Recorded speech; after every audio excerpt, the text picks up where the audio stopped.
ধম্ম অখালিক জীবন দর্শনে বপন করে বুদ্ধির বীজ। মানুষ যখন ধীরে ধীরে জীবন রক্ষার সংগ্রামে এগিয়ে চলে, তখনই প্রকৃত ধর্মের আশ্রয় নেওয়ার প্রয়োজন অনুভূত হয়। শ্রী সত্যনারায়ণ গোয়েঙ্কাজি যখন প্রথম ধ্যান অনুশীলনের সিদ্ধান্ত নেন, তখন তার মনে ভগবতী গীতার একটি বাণী উদিত হয়: স্বধর্মে নিধনাং শ্রেয়, পরধর্ম ভয়াবহ। অর্থাৎ স্বধর্মের মৃত্যুবরণ শ্রেয়, কিন্তু পরধর্ম ভয়াবহ।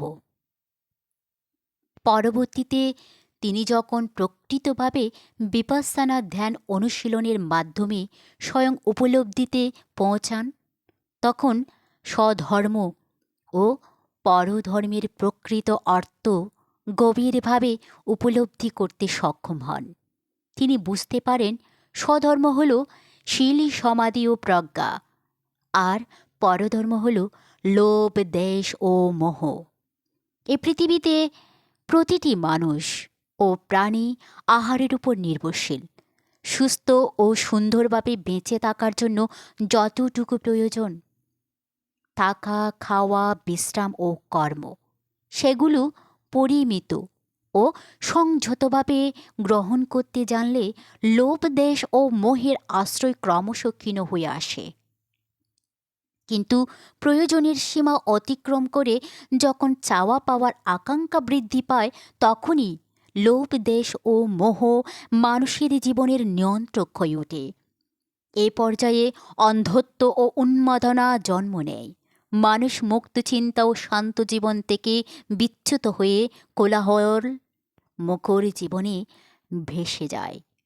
এ কারণেই বুদ্ধ গভীরভাবে শিক্ষা দিয়েছেন, মনই সকল কিছুর পূর্বগামী। মন থেকে কুশল ও অকুশল সৃষ্টি হয়, মন থেকেই ধর্ম ও অধর্মের উদ্ভব। তাই বুদ্ধ সর্বত্র মানসিক উন্নতিকে প্রাধান্য দিয়েছেন। বাহ্যিক আড়ম্বরপূর্ণ জীবনযাপনের চেয়ে অন্তরের সৌন্দর্যই ছিল তাঁর কাছে অধিক গুরুত্বপূর্ণ। যখন মানুষ নিজ ধর্মে অর্থাৎ স্বধর্মে ফিরে আসে এবং শীল, সমাধি ও প্রজ্ঞার শিক্ষা সঠিকভাবে অনুশীলন করে, তখন তার প্রতিটি কর্ম হয়ে ওঠে সুন্দর ও স্বচ্ছ। সেখানে আর থাকে না ছল, ছাতুরি, উত্তেজনা, ষড়যন্ত্র, বিদ্বেষ, ঘৃণা, ঈর্ষা, শত্রুতা বা প্রতারণা। তবে নিজেকে সৎ ও নিখুঁত ভাবার আগে প্রয়োজন নিজেকে গভীরভাবে জানা ও পর্যবেক্ষণ করা। আত্মপর্যবেক্ষণের মধ্য দিয়েই জন্ম নেয় বিচারবোধ ও বিবেচনা। যখন মানুষ নিজেকে প্রকৃতভাবে জানতে সক্ষম হয়, তখন আত্মসংশোধনই হয়ে ওঠে প্রথম সাধনা।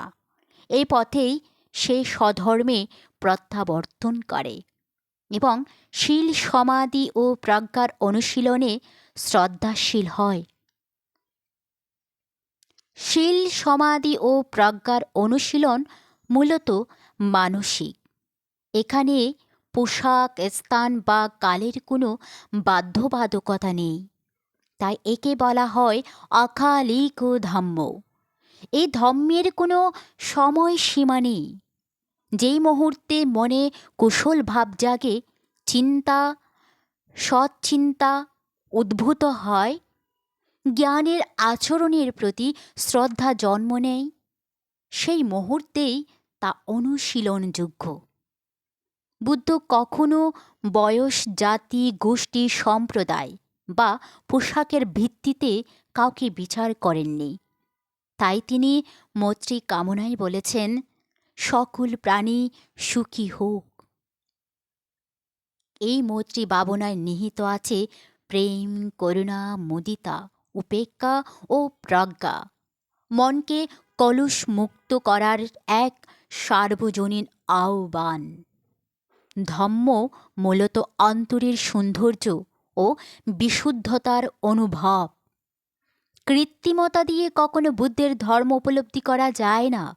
তাই মানবিক চেতনা ও গুণাবলীই হোক সম্মানের আসল মানদণ্ড, বাহ্যিক আড়ম্বর নয়। শ্রদ্ধা জন্ম নেয় অন্তরের সৌন্দর্য থেকে, ক্ষমতা, অর্থ, শরীরের গঠন, পোশাক বা রূপ থেকে নয়।